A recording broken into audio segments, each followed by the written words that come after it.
Oke, Selamat sore, Pak Alwi. sore Sarah. Akhirnya kita bisa terhubung ya, Pak. Ya, Setelah yang pertama gagal. Oke. ya. Aman, Pak Alwi, aku di situ. Suaranya jelas gak, Pak?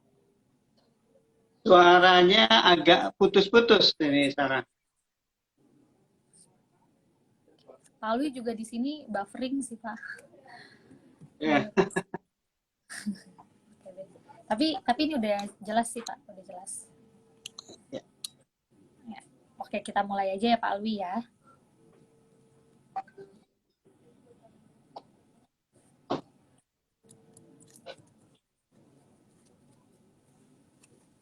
Kita mulai ya, Pak.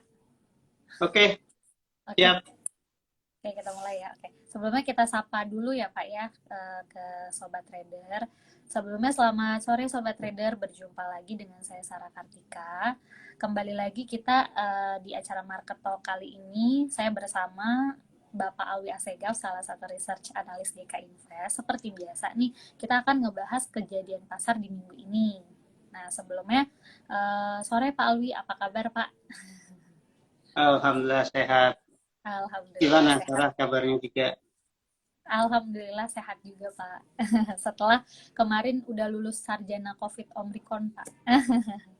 Ya, Nah, gini Pak Alwi, sebelumnya kan Alhamdulillah ya udah fit ya. Hah? iya, udah lulus Pak. Pak Alwi kan sebelumnya juga sama ya Pak ya, udah kena juga ya Pak ya. Iya, Mm-mm. Nah, gini Pak Alwi, sebelumnya kan kita tahu nih Pak, terkait di pergerakan market minggu ini sama minggu kemarin itu kan ada ketegangan antara Rusia dengan Ukraina ya Pak ya, yang masih berlangsung. Dan belum ada menunjukkan perdamaian nih Pak Alwi.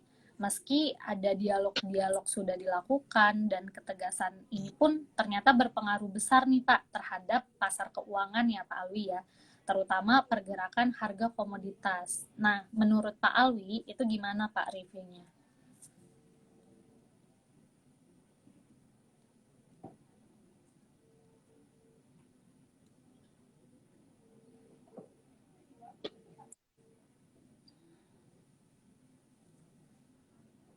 Ya, halo. Pak Alwinya buffering. halo. Iya. Ya, Mm-mm. ya kalau suara saya kedengar jelas ya, Sarah? Jelas, Pak.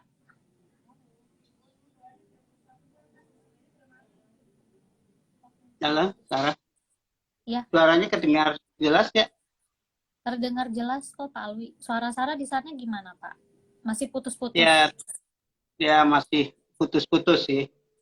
Eh, Oke, Mm-mm. kita bicara soal sentimen ya, Sarah. Ini Iya, kedengaran ya di sini? Hah? kedengeran. Oke, Iya, kalau kita bahas sentimen. pantau ya, kita amati ya, sepanjang minggu Mm-mm. ini sentimen pasar ini masih didominasi ya oleh konflik ya yang terjadi antara Ukraina dan Rusia ya yang saat ini meski beberapa dialog ya antar kedua negara ini tersebut sudah dilakukan ya bahkan Mm-mm. kalau nggak salah sudah ada 4 kali terjadi dialog yang terakhir malah di Restol di Antalya di Turki ya yang ini melibatkan dua menteri luar negerinya ya antara menteri luar negeri Rusia yaitu Sergei Lavrov dan Menteri Luar Negeri Ukraina ya Dmitry Kuleba ya yang berusaha mencari solusi ya mengenai pertikaian yang sudah berlangsung dalam 2 minggu terakhir ini ya. Namun dari 4 kali terjadi dialog itu masih belum menemukan sinyal-sinyal adanya sesuatu yang positif ya. Kedua negara masih tetap bersikeras mengenai mengenai pandangannya masing-masing, dan pembicaraan masih tetap buntu ya. Dan yang kalau kita melihat ya, dampak ketegangan antara Rusia dan Ukraina ini berpengaruh besar pada pergerakan pasar keuangan, terutama harga-harga komoditas ya. Dan kita lihat bahwa harga minyak itu sudah melambung tinggi ya, hingga mencapai level tertinggi dalam 14 tahun terakhir. Kemudian juga kalau kita lihat juga pergerakan di harga emas juga mulai mendekati level tertingginya sepanjang masa di kisaran 2074 ya. Dan palladium ini juga sama, yang juga merupakan logam mulia juga. Ini menorehkan rekor tertinggi sepanjang masa. Jadi kita lihat bahwa ketegangan antara Ukraina dan Rusia ini telah mengerek harga-harga komoditas ya. Bukan hanya minyak, logam, tapi komoditas seperti biji-bijian ya, bahkan sawit pun ikut melonjak ya. Nah ini yang dampak ketegangan Ukraina terhadap harga komoditas. Dampaknya ya Pak ya. Tapi memang Pak, di antara kayak market pasar keuangan gitu ya Pak Alwi ya, komoditas ini kan yang paling sensitif Pak akibat perang Ukraina dengan Rusia ini. Nah, itu sebenarnya hal-hal apa sih Pak yang mendasari kenaikan harga-harga komoditas ini Pak Alwi?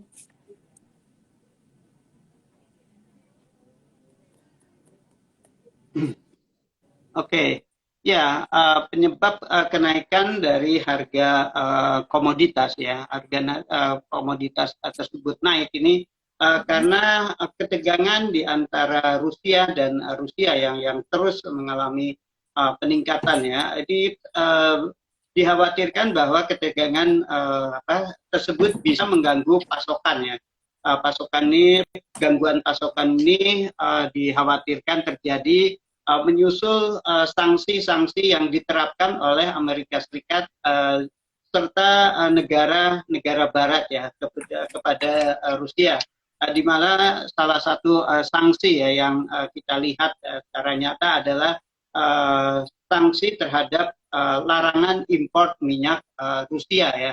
Dan seperti yang kita ketahui bahwa saat ini Rusia mengekspor ya 4 hingga 5 juta barrel ya per harinya, dan Rusia ini merupakan produsen pengekspor minyak terbesar kedua ya setelah Arab Saudi ya.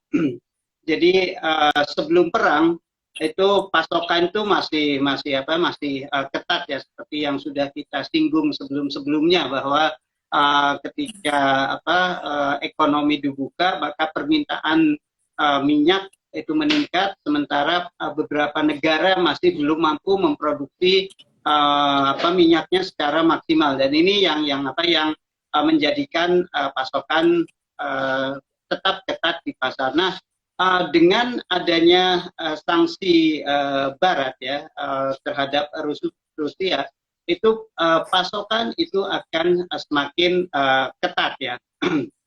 Dan mungkin bisa terganggu ya.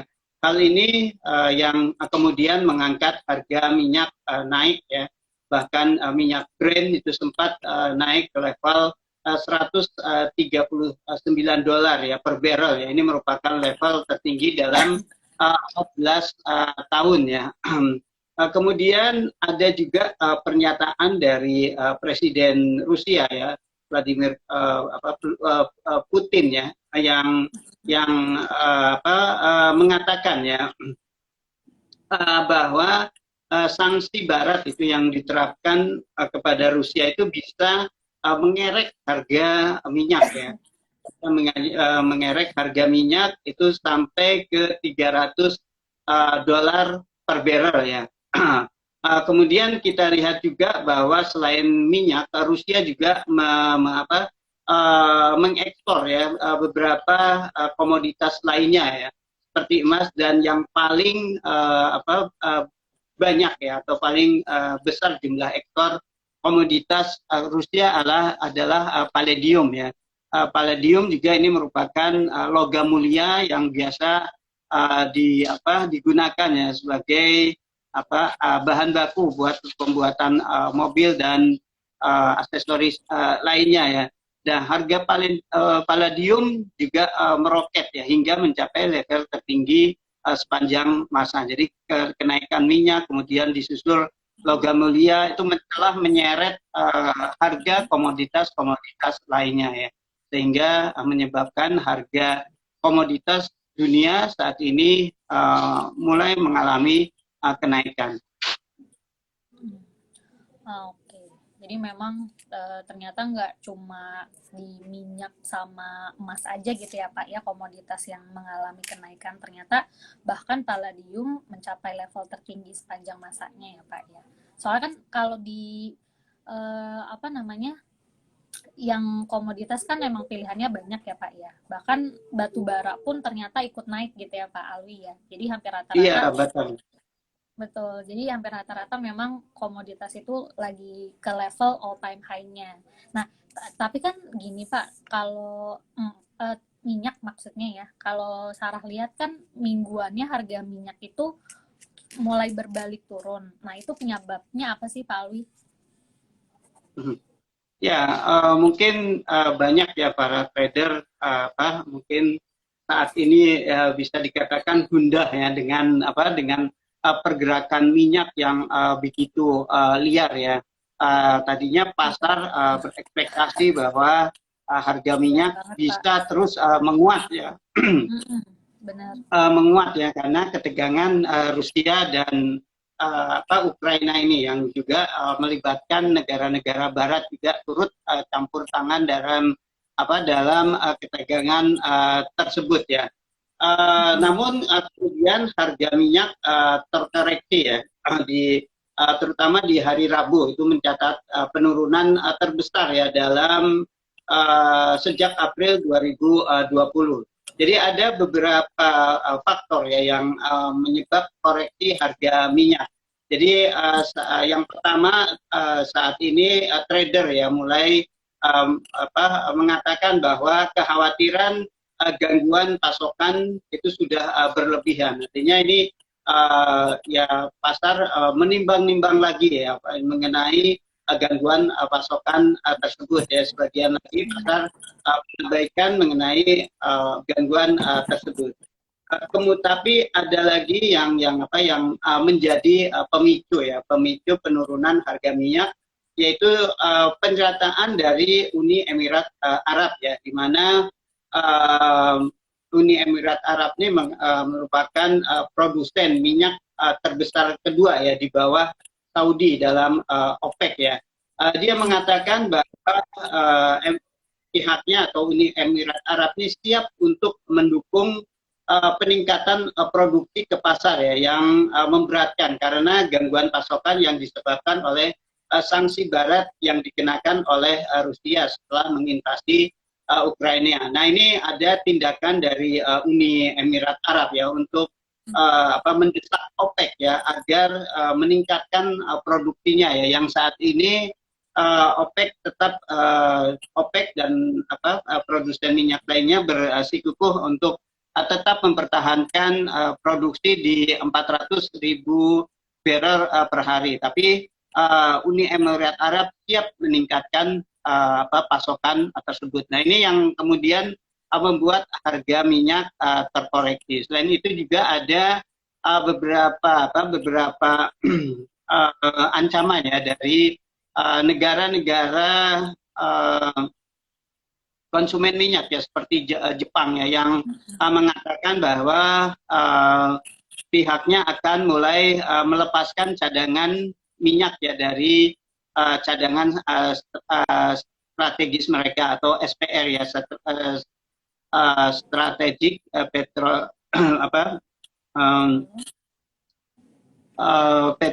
petroleum reserve ya, cadangan minyak strategis. Dan ini juga kemudian membuat harga emas terkoreksi. Dan satu lagi ada yang juga mulai menenangkan pasar ya, ketika Presiden Ukraina itu mengatakan bahwa Ukraina tidak memaksakan ya untuk menjadi anggota NATO.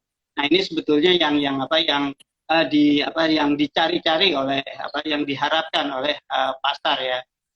Ketegangan ini bermula ketika Ukraina berniat menjadi anggota NATO ya, dan pernyataan mengenai kemungkinan tidak bergabungnya Ukraina ke NATO ini jadi sentimen positif di pasar ya, sehingga risk on biasanya kembali mencuat dan harga minyak itu terkoreksi. Koreksi, oke. Kan tadi Pak Alwi sempat ngomong SPR ya Pak ya. Tapi Pak Alwi bilangnya harga emas terkoreksi. Itu sorry, iya, harga minyak maksudnya. Oh, maksudnya minyak ya. Oke, jadi bisa kita simpulkan emang udah mulai koreksi karena selain tadi kekhawatiran pasar terkait gangguan pasokan sudah berlebihan, sama ini ya Pak ya, ada pernyataan positif dari Ukraina bahwa tidak akan bergabung ke NATO. Nah, terus selanjutnya gimana sih Pak prospek minyak ke depannya? Apakah koreksi ini bisa berlanjut atau koreksi ini cuma bersifat sementara aja nih Pak Alwi?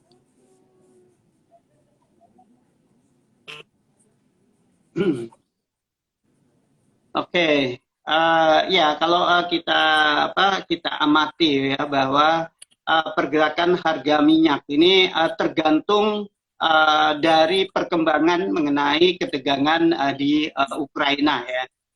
Jika ada sinyal-sinyal ya kedua negara yang bertikai ini akan berdamai atau ya minimal dialog dan menemukan win-win solutionnya seperti apa ya. Nah, ini kemungkinan koreksi harga minyak itu akan berlanjut. Artinya mungkin peaknya harga minyak ya setelah adanya ketegangan mereda itu mungkin koreksi bisa berlanjut dan harga akan terus melanjutkan penurunan.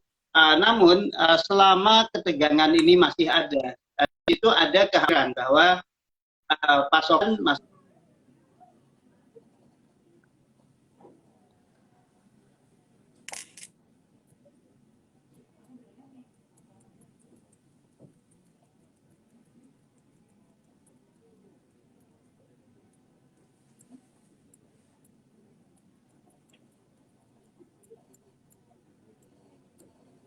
ya.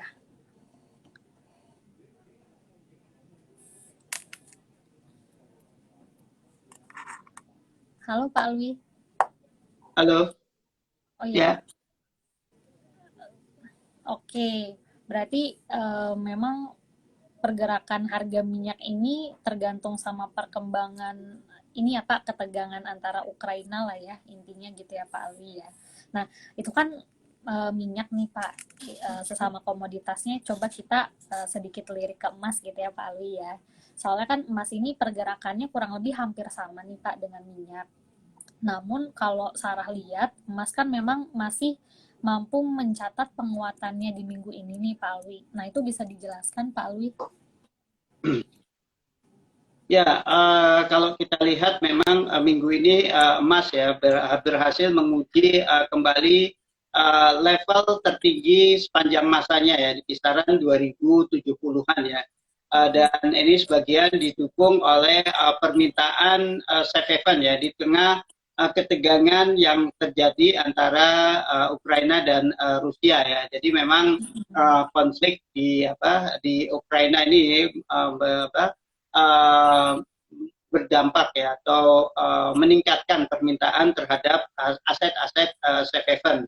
Nah, selain itu juga ini naiknya harga minyak itu turut memberikan kekhawatiran tersendiri ya bagi kenaikan inflasi ya. jadi inflasi yang saat ini memang sudah tinggi, itu akan semakin cepat ya tingkat kenaikannya dengan melonjaknya harga minyak. Nah, emas dalam hal ini diuntungkan karena perannya sebagai sarana lindung nilai terhadap inflasi. Namun beberapa hari ini ya emas mengalami koreksi ya karena kita lihat dengan turunnya harga minyak ya dari level puncak 100, kalau WTI itu di kisaran 130, sementara Brent di 139, kemudian koreksi. Nah, ini berhasil menenangkan pasar dan di situ respon muncul. Artinya investor kembali berburu saham murah atau bargain hunting ya, dan bargain hunting ya untuk masuk ke aset-aset berisiko. Nah, biasanya ketika aset berisiko naik, ini jadi lawan buat emas. Tapi pergerakan aset berisiko ini terbalik dengan emas ya. Jadi ketika respon mencuat, maka ini emas yang merupakan aset safe haven, penguatannya menjadi berkurang ya. Dan penurunan minyak ini menjadi salah satu faktor pemicu turunnya harga emas tadi. Ternyata berkolerasi ya Pak ya, dari turunnya minyak ngaruh ke pergerakan emas ya Pak ya, karena memicu risk on-nya tadi gitu ya Pak Alwi ya. Nah, tapi Iya, ngomong-ngomong Pak, berbicara di emas nih, kalau kita pantau ya Pak ya, pernah kan harga dalam semalam itu misalnya naik dari harga 1980-an dalam semalam ke 2070 gitu ya Pak. Tapi di hari yang sama turun lagi tuh Pak ke area situ tuh Pak Alwi. Apakah itu pergerakan yang wajar Pak Alwi, atau memang ada koreksi yang cukup tajam tuh Pak? Ya, kalau kita lihat memang beberapa hari terakhir ini ya fluktuasi di pasar ya memang sangat liar ya. Jadi kalau dilihat memang di tengah kepanikan pasar saat ini memang fluktuasi seperti itu sering terjadi. Pasar melihatnya ini sesuatu yang ya tidak wajar. Tapi sebetulnya ini wajar ya, karena ini sebagai respon pasar terhadap peristiwa ya. Biasanya ketika ada terjadi peristiwa yang istilahnya yang dahsyat ya, atau yang menggemparkan lah ya. Ini biasanya secara psikologis, yaitu trader akan merasa panik ya. Nah, mereka tidak melihat lagi fundamental secara keseluruhan, tapi saat itu juga mereka melihat ya, tidak berpikir panjang. Oh, kalau misalnya ini terjadi perang, maka yang terjadi bahwa mereka akan menghindar dari aset-aset risiko dan memburu safe haven ya. Tapi sebetulnya koreksi ini koreksi yang wajar ya, yang wajar, dan kita lihat harga emas sebetulnya stabilnya berada di kisaran area 2000-an ya, itu merupakan level kuncinya ya. Level psikologis ya Pak ya, area 2000-an. Iya, betul.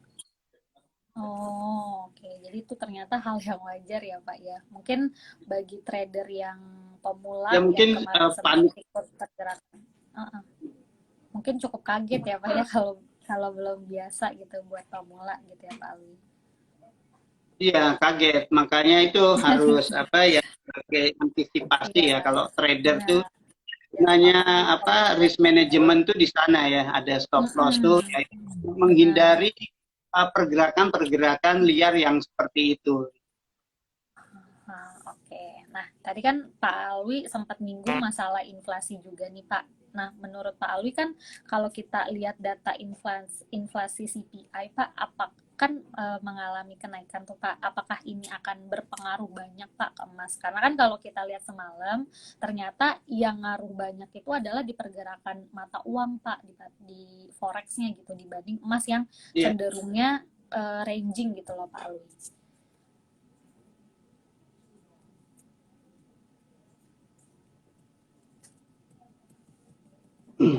Ya, oke. Kalau kita melihat data inflasi Amerika Serikat ya, data CPI yang Consumer Price Index ya, yang naik ke level tertinggi ya dalam 40 tahun ya. Saat ini secara tahunan CPI Amerika Serikat itu berada di angka 7,9% ya. Nah, ini data tersebut ya, ini bisa jadi mendukung emas ya, karena jika investor melihat kekhawatiran ya mengenai kenaikan inflasi ya, karena emas sendiri merupakan sarana nilai terhadap inflasi. Namun juga kita lihat juga bahwa dengan kenaikan inflasi ini juga akan semakin mendukung ya mengenai ekspektasi kenaikan suku bunga The Fed ya, yang biasanya menjadi sentimen pemberat buat emas ya. Jadi bisa dikatakan bahwa emas nih kemarin ya, khususnya pergerakan kemarin ini di luar permintaan safe haven yang saat ini tengah terjadi ya, karena krisis Ukraina tersebut ya. Pergerakan emas kemarin cenderung flat ya. Ini sebagai respon dari data inflasi tersebut. Ya. Jadi di sisi lain, inflasi ini memang bisa mengerek permintaan emas sebagai lindung nilai terhadap inflasi, tapi di sisi lain juga ini ada kecenderungan The Fed akan semakin cepat melakukan pengetatan kebijakan moneter dengan menaikkan suku bunga. Kenaikan suku bunga biasanya berimbas ya pada koreksi harga emas. Betul. Apalagi emas itu kan emang sensitif sekali ya Pak ya kalau terkait isu suku bunga gitu ya Pak, kebijakan suku bunga bank. Jadi memang makanya malam itu emas cenderung nggak kemana-mana ya Pak harganya ya Pak ya. Ternyata jadi penengah gitulah Pak, bisa jadi pemberat, tapi pemberat untuk naik, tapi bisa jadi pemberat juga untuk turun gitu ya Pak, inflasi itu. Oke. Iya betul. Nah, karena karena apa Pak? Ya, karena ketika ada ekspektasi kenaikan suku bunga, maka biasanya ini juga berimbas pada kenaikan imbal hasil obligasi Amerika Serikat. Nah, ketika imbal hasil obligasi Amerika Serikat merangkak naik, biasanya ini juga membebani sentimen buat emas. Tapi di sisi lain, emas ini masih didukung oleh safe haven dan tadi prospek inflasi yang tinggi. Oke. Jadi secara garis besarnya emas trennya masih bullish gitu ya Pak ya. Di tengah walaupun ada sentimen-sentimen ngebuat dia ada koreksi, tapi secara keseluruhan trennya belum berubah, masih di tren bullish kalau gitu ya Pak Alwi ya. Iya. Oke. Nah, ini terakhir nih Pak Alwi, kan ada pergerakan menarik juga ya Pak, terutama di forex Euro USD nih Pak Alwi. Nah, itu ngaruhnya apa sih Pak dari ketegangan Ukraina Rusia ini? Karena kan kalau yang Sarah lihat Pak, 2 hari terakhir ini malah dia rebound Pak. Padahal kan sebelumnya dia hampir ke level lowernya juga ya Pak Alwi ya. Nah, itu bisa dijelaskan Pak untuk euronya? Ya, memang ketegangan antara Ukraina dan Rusia ini yang paling berdampak pada currency ya. Pada currency adalah euro, karena ini ketegangannya di Eropa, dan Rusia ini merupakan negara produsen di mana banyak negara-negara zona euro ya itu tergantung pada ekspor dari Rusia, termasuk harga minyak ya. Jadi negara-negara Eropa ini merupakan net importir minyak ya. Jadi ketika harga minyak naik, maka itu akan semakin beban yang berat ya buat bahan baku produksi mereka ya, sehingga ini yang kenaikan energi ini yang memberatkan sentimen buat mata uang euro tersebut ya. Dan kita lihat memang euro sempat turun ya di bawah 1,10 ya, sempat turun di bawah, bahkan sempat level 0,8 karena itu tadi bahwa ketegangan ini berimbas cukup tajam ya. Di tengah pemulihan, jadi saat ini ekonomi zona euro mulai merangkak naik ya, karena sebelumnya dilanda COVID. Tapi sebelum naik ini juga dihantam oleh krisis Ukraina ini ya. Jadi pertumbuhan dikhawatirkan akan lambat. Nah, sementara kenaikan energi itu akan mengerek inflasi ya, mengerek inflasi yang kalau kita lihat dari pernyataan Lagarde sendiri ya dalam rapatnya kemarin, bahwa dia menyoroti kekhawatiran inflasi di mana CPI sudah naik 5,1%. Nah, ini kenaikan ini jauh di atas target kenaikan 3,2% ya di bulan Desember. Jadi kita lihat bahwa ketika ekonomi berjalan lambat, bahkan mengalami stagnan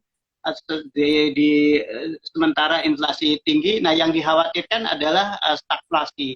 Stagflasi itu kondisi di mana pertumbuhan ekonomi melambat, stagnan, tapi inflasi cukup tinggi. Nah, ini yang membuat dilema ya bagi ECB ya.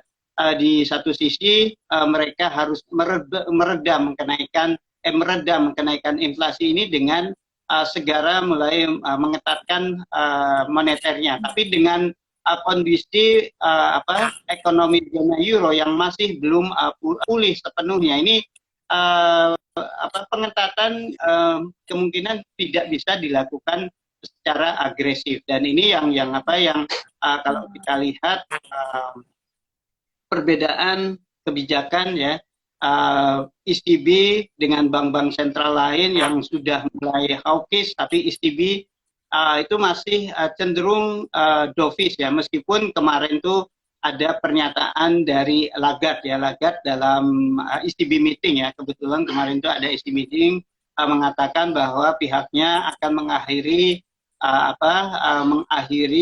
program stimulusnya di kuartal ketiga, kemudian melanjutkan kenaikan suku bunga di akhir tahun 2022. Tapi tetap saja pasar melihat bahwa risiko yang ditimbulkan dari perang Ukraina dan Rusia ini akan berdampak pada pertumbuhan di kawasan zona euro, dan ini bisa melambatkan pertumbuhan di kawasan tersebut. Dan ini yang membuat euro cenderung terkoreksi ya, khususnya ya terhadap dolar yang dipandang sebagai safe haven di tengah krisis yang terjadi antara Rusia dan Ukraina tersebut. Berarti hampir euro ini juga sama ya Pak, dilema ya, karena mengalami stagflasi yang seperti Pak Alwi bilang ya, ekonominya melambat tapi inflasinya juga meninggi, mau diketatin moneternya tapi keadaannya juga lagi nggak bisa terlalu ketat gitu ya Pak. Iya, betul. Nah, kurang lebih kan itu review market kita minggu ini ya Pak Alwi ya. Nah, sebelum kita akhiri seperti biasa Pak, kita akan lihat nih di komen live-nya apakah sudah mulai ada pertanyaan dari Sobat Trader.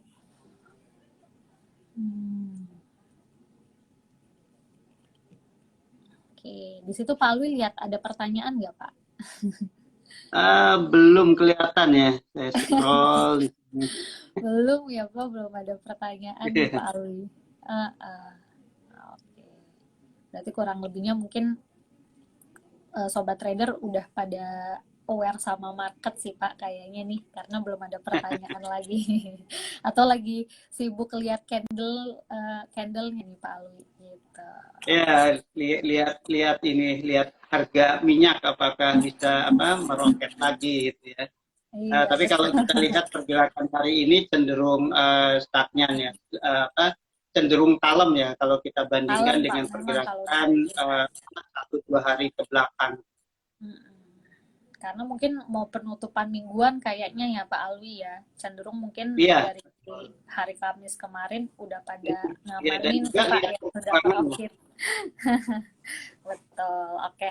Kalau gitu mungkin kalau misalnya belum ada pertanyaan untuk Sobat Trader, seperti biasa, jangan lupa nih di follow GK Invest Indonesia, di follow, di like, di share ke teman-temannya gitu. Mungkin pembicaraan Market Talk kali ini kita akhiri dulu ya Pak Alwi ya. Sebelumnya terima kasih Pak Alwi dan semoga bermanfaat juga untuk Sobat Trader yang nonton. Sampai jumpa di acara Market Talk selanjutnya. Selamat sore.